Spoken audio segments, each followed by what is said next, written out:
So what's very interesting actually about talking to you about COVID and Fauci is back at the beginning of the pandemic, you and I were on very different pages about both the virus itself and the government response. That's true. You were one of the ones actually, and kudos for this, that was willing to sit down and have the disagreement or have the discussion because, always, yeah. you know, because you are confident in your views and appreciate debate. Yeah.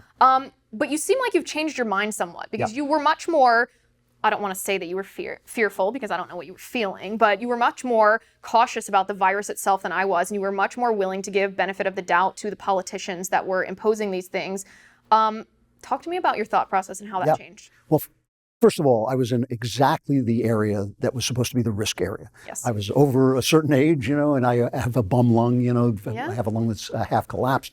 And I thought, like, I called my doctor, who I love, and I've seen him for like 25 years, and he said, you know, yeah, you're the guy, you're the guy who's going to die. He said, except for the fact that you're not Sorry, fat. I'm not laughing at you. I know.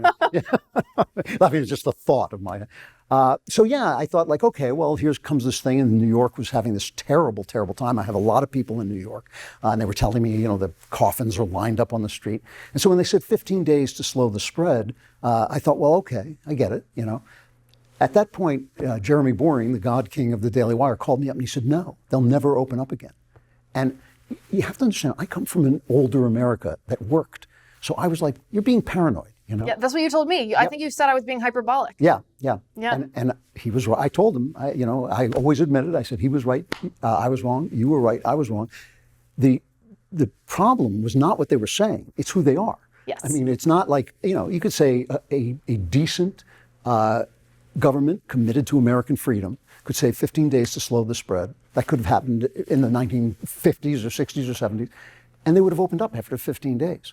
These guys never take every piece of power they take, they will not let it go.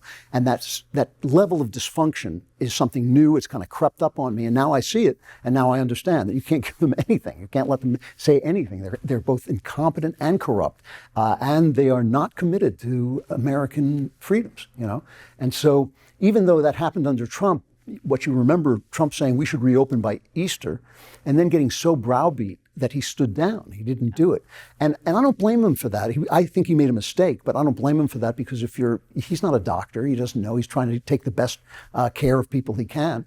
But it was just a big mistake. And Fauci, to me, is at the center of it. He's still yammering on like he hasn't Birx. And Birx has admitted that she basically lied to the public. She did in her book, about 15 days to slow the spread. She actually said as soon as the 15 days started, she said I was trying to find data that would substantiate my argument that we should extend it. Wow. Meaning she had a preconceived notion and was trying to cherry pick data to convince. And the worst thing about it to me was the people saying, like Andrew Cuomo, there's nothing worse than death.